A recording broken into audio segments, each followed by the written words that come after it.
आज की इस चुनावी सभा में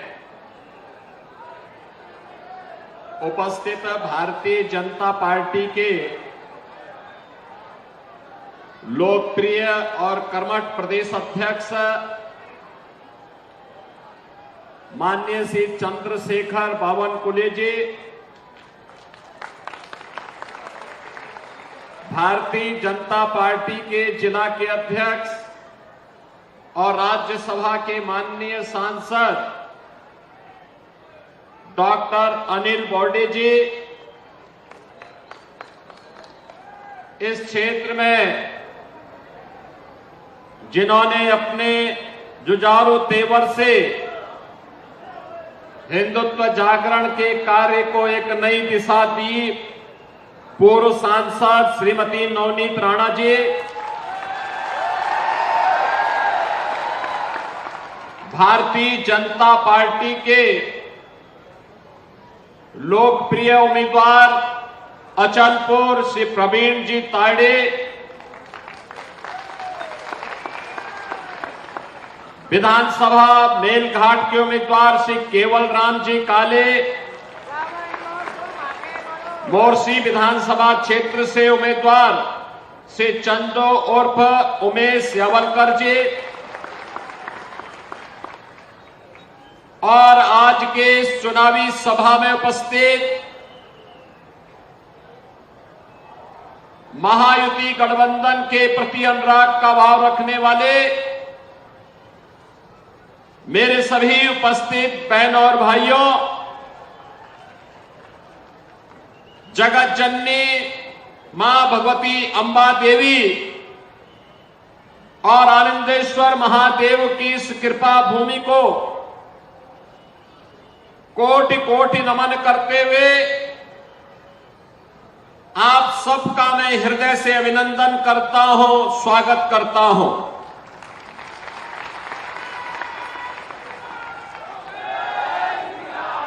बहनों और भाइयों, महाराष्ट्र की भूमि पूरे भारत के लिए एक प्रेरणा की भूमि है। यह वही भूमि है जिसने जन जन के मन में स्वराज्य के भाव को जगाने के लिए छत्रपति शिवाजी महाराज जैसा पुरोधा जिस धरती ने दिया है, गणनायक में आस्था जगाकर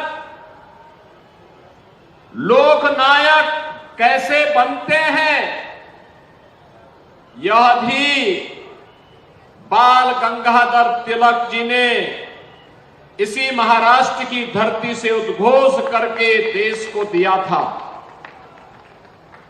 सामाजिक न्याय की परिकल्पना कैसे होनी चाहिए, साहू जी महाराज इसी धरती की देन है।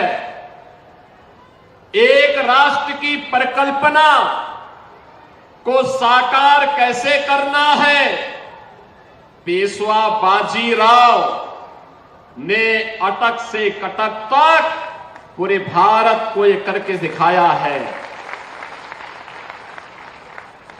किसी महान क्रांति को स्वाधीनता का एक अभियान बता करके प्रथम स्वातंत्र समर का रूप देने का कार्य अगर किसी ने किया है तो वीर सावरकर ने इसी धरती से किया था। और पूरे देश में एक विधान हो, सब समान हो, यह भाव जागृत करने का कार्य भी इसी पावन धरा से बाबा साहब डॉक्टर भीमराव अंबेडकर ने दिया था। भारत के अंदर कैसा इंफ्रास्ट्रक्चर चाहिए नए भारत को, यह भाव भी आज के भारत सरकार के रोड ट्रांसपोर्ट मिनिस्टर के रूप में श्री नितिन गडकरी जी ने पूरे भारत को दिया है। और हिंदू संगठन का कार्य कैसे होना चाहिए, इसी महाराष्ट्र की धरती में, नागपुर की धरती ने राष्ट्रीय स्वयंसेवक संघ जैसा दुनिया का सबसे बड़ा सामाजिक संगठन भी दिया है। और इसीलिए महाराष्ट्र भारत की प्रेरणा स्थली है। और इसलिए इस धरती को कोटि कोटि नमन करते हुए मैं आप सबका हृदय से अभिनंदन करता हूं। बहन और भाइयों, विधानसभा के चुनाव चल रहे हैं। महाराष्ट्र और झारखंड के अंदर वर्तमान में चुनाव चल रहे हैं। हरियाणा के चुनाव संपन्न हो गए हैं। हरियाणा के बारे में लोग क्या बोलते थे? कहते थे कि कांग्रेस के नेतृत्व का इंडी गठबंधन जीत जाएगा। परिणाम आए तो भारतीय जनता पार्टी 2/3 बहुमत से विजयी बनकर के वहां सरकार बना चुकी है। महाराष्ट्र के बारे में और झारखंड के बारे में आज सभी लोग अब कहने लग गए हैं कि यहां पर भारतीय जनता पार्टी नेतृत्व की महायुति गठबंधन की सरकार बनेगी और पूर्ण बहुमत के साथ, भारी बहुमत के साथ बनेगी। क्योंकि जनता जनार्दन ने लोकसभा चुनाव में जो कहीं भी खामी रह गई थी उसको सुधारने का संकल्प ले लिया है। जिसने भी अमरावती के लोकसभा चुनाव के परिणाम को देखा और उसके बाद घटित घटनाओं को अपनी आंखों से देखा है, महसूस किया है, वह सपने में भी फिर से उस प्रकार की गलती नहीं करेगा। सपने में भी उस प्रकार की गलती नहीं करेगा। बहनों और भाइयों, ये दो बड़े गठबंधन के बीच में ये चुनावी समर है। एक और मोदी जी के नेतृत्व में एक भारत श्रेष्ठ भारत बनाने के भारतीय जनता पार्टी गठबंधन का महायुति गठबंधन महाराष्ट्र के अंदर चुनावी समर में आपके सामने है। और दूसरी तरफ राष्ट्र की अस्मिता के साथ खिलवाड़ करने वाले महाराष्ट्र को लव जिहाद, लैंड जिहाद और पेन कार्ड जिहाद का एक नया अड्डा बनाने वाला महाअनाड़ी गठबंधन आपके सामने है। और इसीलिए बहनों भाइयों, मैं आप सबसे कहने के लिए आया हूं कि जो महाराष्ट्र हम सब के लिए प्रेरणा भूमि रहा है, पूरे भारतवासियों के लिए प्रेरणा भूमि रहा है, उस महाराष्ट्र को फिर से प्रयोगशाला नहीं बनने देना चाहिए। वह महाराष्ट्र प्रयोगशाला बार बार नहीं बनेगा। एक गलती 1946 में इस देश ने कांग्रेस के हाथों की है, जब अपने स्वार्थ के लिए मुस्लिम लीग जैसे संगठनों के साथ समझौता करके इस देश का विभाजन कांग्रेस ने करवाया था। बहनों और भाइयों, आज जब मैं आपके बीच में आया हूं, मैं लगातार 3 दिन से कांग्रेस के अध्यक्ष श्री मल्लिकार्जुन खड़गे जी की बात को देख करके वे मुझ पे बहुत नाराज हो रहे हैं। वे लाल पीले बनने जा रहे हैं मेरे मुझ पर कि मैं इस प्रकार की भाषा का प्रयोग क्यों कर रहा हूं। खड़गे जी, मैं एक योगी हूं और एक योगी के लिए देश पहले होता है, राजनीतिक स्वार्थ बाद में। यही अंतर है एक योगी में और आप में कि मेरे लिए देश पहले है, क्योंकि मेरे नेता मोदी जी ने हमें यही बताया है कि पहले हर काम देश के नाम। लेकिन आपके लिए कांग्रेस की तुष्टीकरण की नीति पहले है। और यही कारण है कि आप सच्चाई न बोल पा रहे हैं न समझ पा रहे हैं। अगर आपने सच्चाई को बोला होता, आपने इस बात को कहा कि आपके परिवार के साथ आजादी के तत्काल बाद घटना घटित हुई थी और सचमुच घटना घटित हुई थी। और यह भी सच है कि खड़गे जी का गांव बारावती यह हैदराबाद के निजाम के अधीन आने वाला एक गांव था।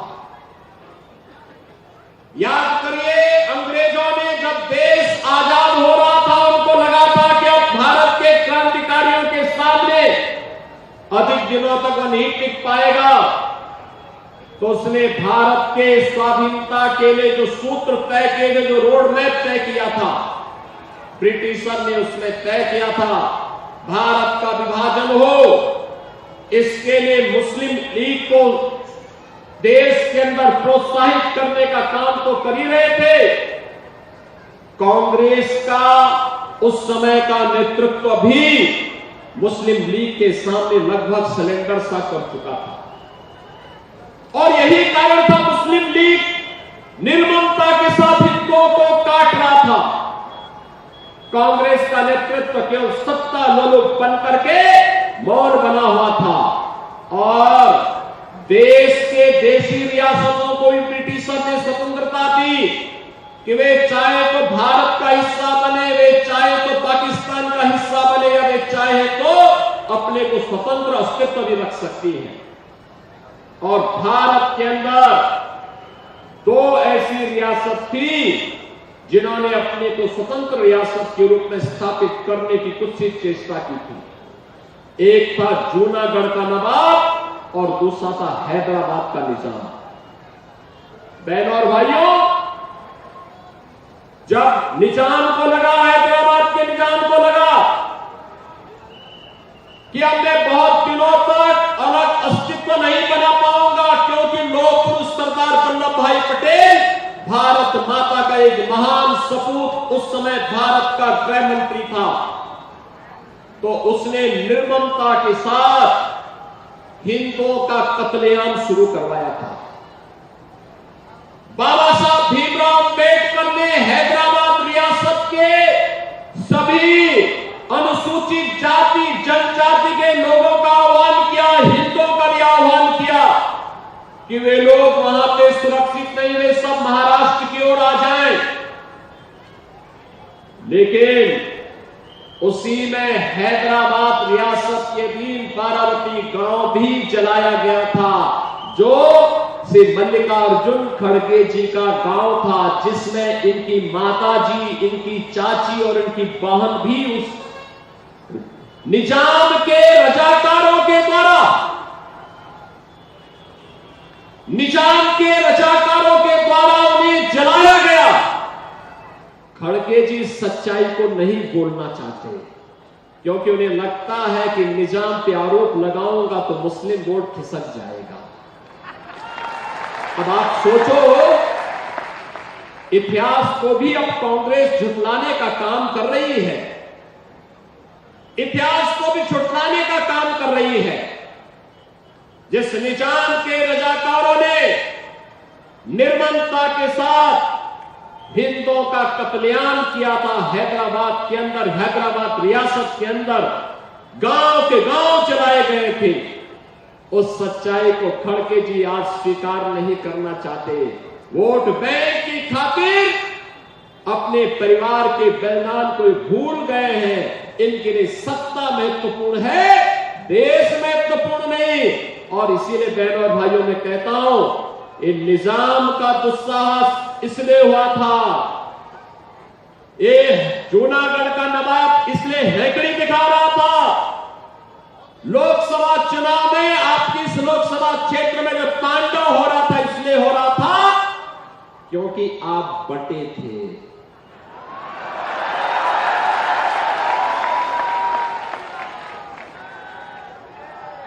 यह देश इसलिए बटा था क्योंकि आप बटे थे।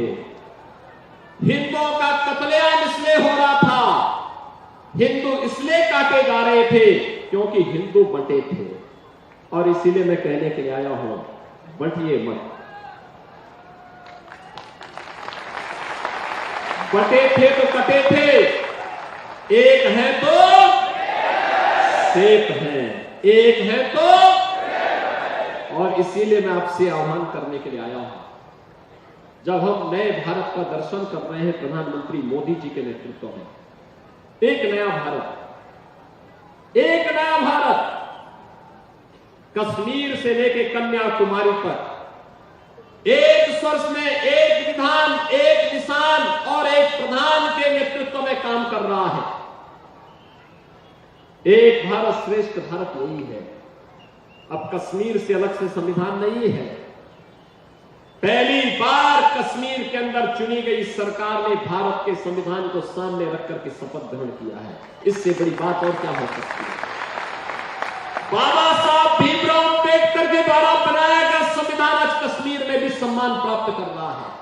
आज भारत का तिरंगा भी जम्मू कश्मीर विधानसभा और जम्मू कश्मीर सचिवालय में लहरा रहा है। यही है एक भारत श्रेष्ठ भारत। बहनों और भाइयों, ये काम किसने किया? कांग्रेस ने नहीं किया, पंडित नेहरू ने नहीं किया, श्रीमती इंदिरा गांधी जी ने नहीं किया, राजीव गांधी जी ने भी नहीं किया। यह काम किया मोदी जी ने। भारतीय जनता पार्टी ने यह काम किया। जो कहा था सो करके दिखाया। कश्मीर में धारा 370 समाप्त क्या हुई? दो ही लोगों को परेशानी हुई, या तो पाकिस्तान को या पाकिस्तान के हमदर्दों को। बाकी पूरा देश प्रफुल्लित है, पूरा देश प्रफुल्लित है। पूरा देश इस बात को जानता है 2014 के पहले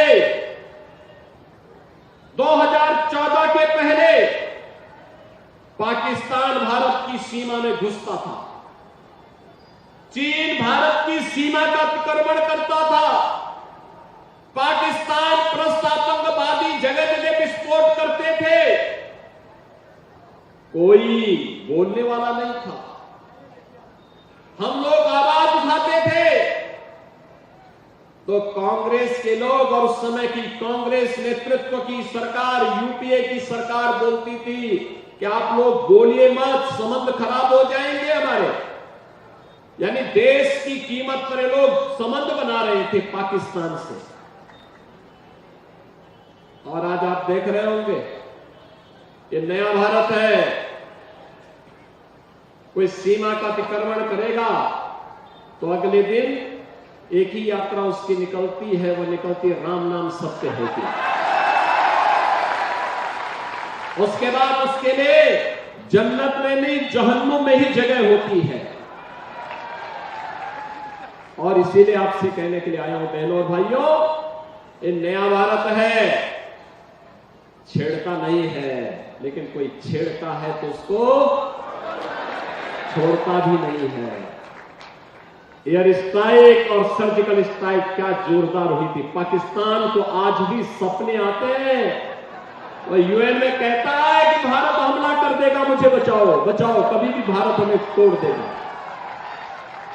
बिनु भय होई न प्रीति, ये बिना भय के नहीं होता है, क्योंकि दुश्मन के अंदर भय होना चाहिए। और ये तभी होगा जब भारत मजबूत होगा, जब भारत एक होगा।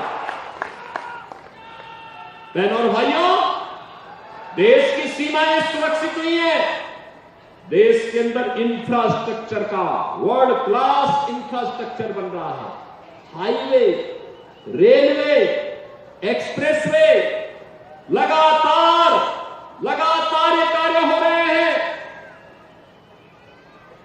Metro, rapid rail, air connectivity, AIIMS, IIT, IIM, हर घर नल की योजना ये भी आ रही है। और गरीबों के कल्याण के लिए भी ये नया भारत है। कांग्रेस के समय महाराष्ट्र के अंदर किसान आत्महत्या करता था, सर्वाधिक किसानों ने महाराष्ट्र के अंदर आत्महत्या की, और आज किसान को किसान सम्मान निधि प्राप्त हो रहा है। उनके समय में युवा पलायन करता था, आज मिशन रोजगार के अंतर्गत उस नौजवान को रोजगार मिल रहा है। उनके समय में उनके समय में बहन और बेटी का सम्मान नहीं था, सुरक्षा भी नहीं थी। आज सुरक्षा भी है और सम्मान भी है। उस समय ग्रीन ईंधन की कोई व्यवस्था नहीं थी। आज एलपीजी का सिलेंडर हर घर में पहुंच गया है। बहनों और भाइयों, 70 वर्ष से ऊपर के हर व्यक्ति को 5 लाख रुपए का हर वर्ष निःशुल्क स्वास्थ्य की सुविधा मोदी जी ने उपलब्ध करवाने की बात कही है। विकास भी है, गरीब कल्याण भी है, सुरक्षा भी है और कैसे अपनी विरासत को हम सुरक्षित रखते हैं, विरासत और विकास का अद्भुत संगम कैसे होना है, उसका सबसे बड़ा उदाहरण है अयोध्या में भगवान राम का भव्य मंदिर का निर्माण। बहनों और भाइयों, मैं जब अयोध्या की बात करता तो फिर मैं वही आता हूं। अयोध्या में 500 वर्षों तक हमें अपमान क्यों झेलना पड़ा था? अयोध्या में राम मंदिर के नाम पर यह अपमान हिंदुओं को क्यों झेलना पड़ा था? इसलिए क्योंकि हम बटे थे, हम बटे थे और इसीलिए कटे थे, इसीलिए अपमान सहना पड़ा था। और आज जब एक भारत श्रेष्ठ भारत बन रहा है, याद करिए 1947 में देश आजाद हुआ, 2014 में मोदी जी प्रधानमंत्री बने, 2017 में मैं प्रदेश का उत्तर प्रदेश का मुख्यमंत्री मुझे बनाया गया और 2019 में समस्या का समाधान हो गया। 500 वर्षों का समाधान कांग्रेस समाधान नहीं चाहती थी। कांग्रेस कहती थी कि राम तो हुए ही नहीं। कांग्रेसी कहते थे कि कृष्ण हुए ही नहीं। जैसे कि राम और कृष्ण नहीं हुए, केवल एक कांग्रेसी ही पैदा हुए हैं, बाकी और कोई पैदा ही नहीं हुआ है। ये देश के इतिहास को अपमानित करने का प्रयास है और जो लोग देश के इतिहास को अपमानित करने का कुत्सित प्रयास कर रहे हैं, इनको सबक सिखाने का यह अच्छा मौका है। और इसीलिए मैं आप सबसे कहने के लिए आया हूं, बहनों और भाइयों, अयोध्या में राम मंदिर का निर्माण हो रहा है। काशी में काशी विश्वनाथ धाम क्या भव्य स्वरूप ले चुका है। पहले काशी में मात्र 15 से 20 श्रद्धालु मात्र वहां दर्शन कर पाते थे एक साथ, और आज मोदी जी के नेतृत्व में जो कार्य हुआ है, 50,000 श्रद्धालु एक साथ एक समय दर्शन कर सकता है। 50,000। जहां 50 लोग इकट्ठा नहीं हो पाते थे, आज 50,000 लोग एक साथ दर्शन कर सकते हैं। ये नया भारत है बहनों और भाइयों। ये नया भारत सबका साथ और सबके विकास के भाव से तो काम करता ही है, सबकी सुरक्षा और सबकी समृद्धि की गारंटी भी देता है। और इसीलिए मैं आज आपके पास आया हूं आपसे कहने के लिए कि लोकसभा चुनाव की गलती नहीं होनी है। सहमत है ना? सहमत है ना? फिर से यहां पे याद रखना, जब भी बटेंगे तो गणपति पूजा पे हमला होगा। जब भी बटेंगे लव जिहाद और लैंड जिहाद के नाम पर यहां की जमीनों पर भी कब्जा होगा, बेटी की सुरक्षा भी खतरे में पड़ेगी। जब भी बटे होंगे तो ये गुंडे कालनेमी बन करके अलग अलग रूपों में जाकर के गुमराह करने का प्रयास करेंगे। जो भी होना है आर पार होना है।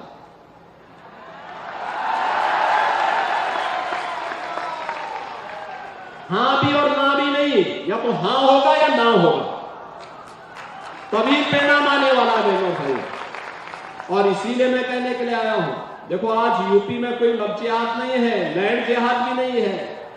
पहले से ही घोषणा कर दी गई है कि बेटी की सुरक्षा पे किसी ने खतरा पैदा किया, गरीब की जमीन पर और सरकारी जमीन पर कब्जा किया, तो समझो यमराज उसका टिकट काटने के लिए बैठा होगा।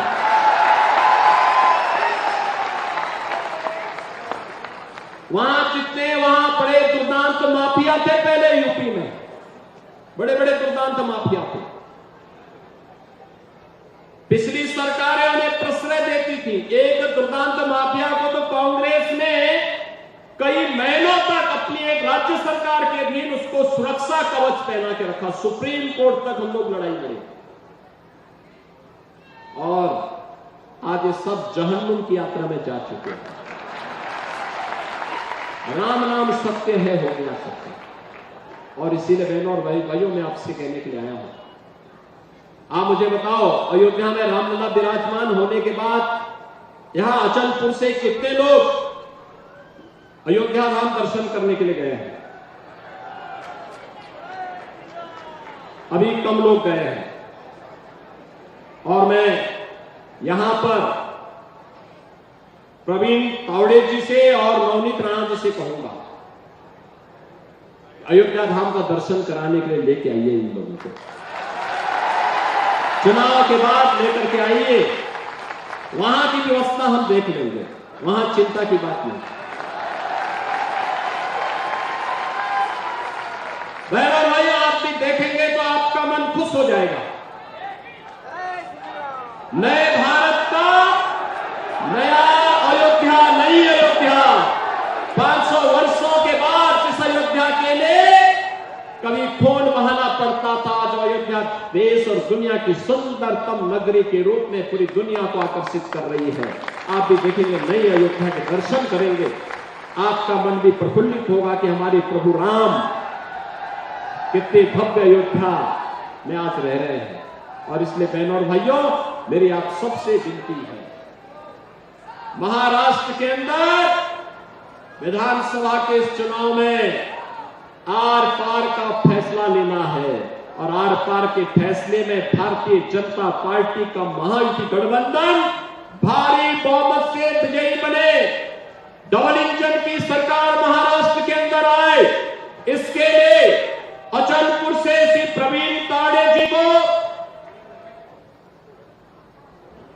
मेलघाट से केवल राम काले जी को और मोर्शी से श्री उमेश यावलकर जी को भारी बहुमत से विजयी बना करके इन्हें बना के भेजना।